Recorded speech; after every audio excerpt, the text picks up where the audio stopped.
శ్రీ విశ్వ విజ్ఞాన విద్య ఆధ్యాత్మిక పీఠం యొక్క 98వ వార్షిక మహాసభలు ఫిబ్రవరి 9, 10, 11 తేదీల్లో నూతన ఆశ్రమ ప్రాంగణంలో నిర్వహించుకోబోతున్నాం.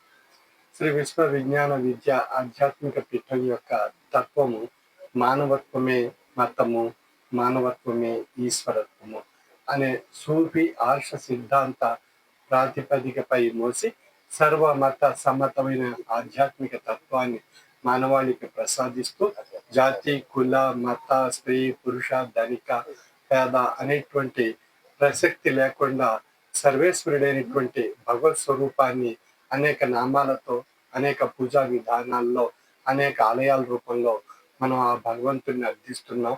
ఆ భగవత్ తత్వాన్ని పొంది తరింపజేసుకోవడానికి మనందరికీ ఆధ్యాత్మిక తత్వం అనేటువంటి జ్ఞాన స్థితి మనందరూ పొందవలసి ఉంటుంది. మన సామాజిక సంసారిక జీవన శైలిలో ఆధ్యాత్మిక తాత్విక భావాలతో మనుగడ సాగించగలిగినట్లయితే మన దైనందిన జీవన విధానం సుగమయం కాబడుతుంది. సమాజంలో ఎన్నో రకాలైనటువంటి సంక్షోభాలు ఉన్నాయి. సంసారంలో ఎన్నో రకాలైనటువంటి సంక్షోభాలు ఉత్పత్తి అవుతుంటాయి. వాటినన్నిటినీ సంస్కరించుకొని పరిష్కరించుకోవాలి అన్నట్లయితే మన ఆధ్యాత్మిక తాత్విక బాటలో మన మనస్సు ప్రయాణం సాగించగలిగినట్లయితే మన మనుగడలో జీవన తత్వంలో ఆధ్యాత్మిక బాట అలవర్చుకోవడం ద్వారా ఎన్నో సమస్యలు పరిష్కారం కాబడేటువంటి అవకాశం ఉంది. అటువంటి ఆధ్యాత్మిక తాత్విక జ్ఞానాన్ని మానవాళికి ప్రసాదిస్తూ మానవత్వంలో ఈశ్వరత్వాన్ని దర్శింపజేసేటువంటి ఆధ్యాత్మిక జ్ఞాన నేత్రాన్ని ప్రసాదిస్తూ సామాజిక స్ఫూర్తిని కలిగిస్తూ ప్రతి ఒక్కరిలో కూడా సేవాభావాన్ని తెలియజేయడానికి ఆధ్యాత్మిక భావాన్ని సేవాభావం కింద మార్చి మనం మనుగడ సాగించగలిగినట్లయితే సమాజంలో సుఖము, శాంతి, సంతోషం అందరూ కూడా అనుభవించేటువంటి అవకాశం కలుగుతుంది. అందుకని అందులో భాగంగా సామాజిక స్ఫూర్తిలో భాగంగా Umar Alisha rural development trust ద్వారా అనేక సామాజిక కార్యక్రమాలు నిర్వహింపబడుతున్నాయి. అక్షర జ్యోతి కార్యక్రమాలు, పర్యావరణ పరిరక్షణ కార్యక్రమాల్లో భాగంగా నా మొక్క నా శ్వాస అనేటువంటి యజ్ఞాన్ని తలపెట్టి అనేక ప్రాంతాల్లో అనేక లక్షల మొక్కలు నాటడం జరిగింది. అదేవిధంగా శిశు సంక్షేమ కార్యక్రమాల ద్వారా అనేక మంది మహిళలకు కుట్టు మిషన్ల ద్వారా మరియు పిల్లలకు అనేక రకాలైనటువంటి వైద్య సదుపాయాలు కల్పిస్తూ అదేవిధంగా దాతృత్వ సేవల రూపంలో అనేక కార్యక్రమాలు చేపడుతూ పిల్లల చదువుల విషయంలో ప్రత్యేకించి శ్రద్ధ తీసుకోవడం జరుగుతుంది. ఈ విధంగా సామాజిక స్ఫూర్తి మనందరిలో ఏర్పడాలి అనేటువంటి భావనను ప్రతి ఒక్కరిలో కలుగజేయడానికి Umar Alisha rural development trust ద్వారా సామాజిక సేవా నేత్రాన్ని కూడా పొంది తరింపజేసుకోవాలనేటువంటి భావన కలుగజేయడం జరుగుతుంది. మనకు 2 నేత్రాలు మన శరీరానికి ఎంత ముఖ్యమో అదే విధంగా ఆధ్యాత్మిక జ్ఞాన నేత్రము, సామాజిక సేవా నేత్రము అనేటువంటి 2 నేత్రాల ద్వారా మనం ఈ సృష్టిని దర్శించగలిగినట్లయితే, ఈ ప్రపంచాన్ని, ఈ సమాజాన్ని దర్శించగలిగినట్లయితే మనలో పరిపూర్ణత్వం ఏర్పడుతుంది.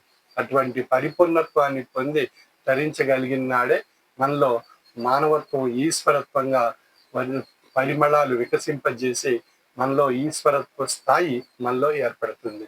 అంచేత అటు భగవంతుడు సృష్టించినటువంటి ఈ మానవ జన్మను మన సార్థక్యం చేసుకొని ఆ భగవత్ తత్వాన్ని పొంది తరించేటువంటి విధానంలో మనందరం ప్రయాణం చేయాలనేటువంటి సంకల్పం చేత 1928 నుండి ఇప్పటి వరకు సుమారు 98 సంవత్సరాలుగా 4 పీఠాధిపతులు ఈ యొక్క పీఠాన్ని నడిపిస్తూ ఆధ్యాత్మిక సామాజిక సేవా కార్యక్రమాలు సమాజంలో తెలియజేస్తూ ఒక మహోన్నతమైనటువంటి ఆధ్యాత్మిక మతాతీత ఆధునిక మానవతా దేవాలయము అనేటువంటి ఒక ఆధ్యాత్మిక స్ఫూర్తి మనందరిలో కలుగజేయడం జరుగుతుంది.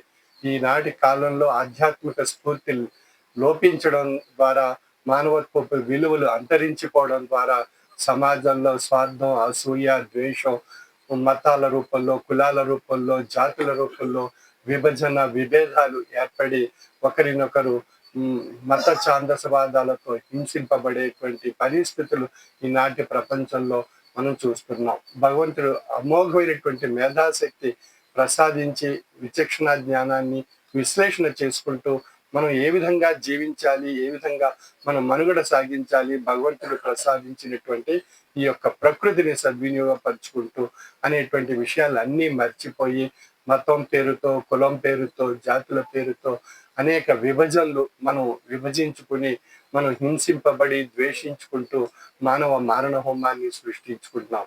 ఈనాటి ప్రపంచంలో మనం చూస్తున్నటువంటి విషయాల్లో మత యుద్ధాలు ఎన్నో జరుగుతున్నాయి. ఆ మత యుద్ధాలతో పాటు ఎన్నో రకాలైనటువంటి ప్రకృతి వైపరీత్యాలు కూడా అన్నీ ఏర్పడుతున్నాయి.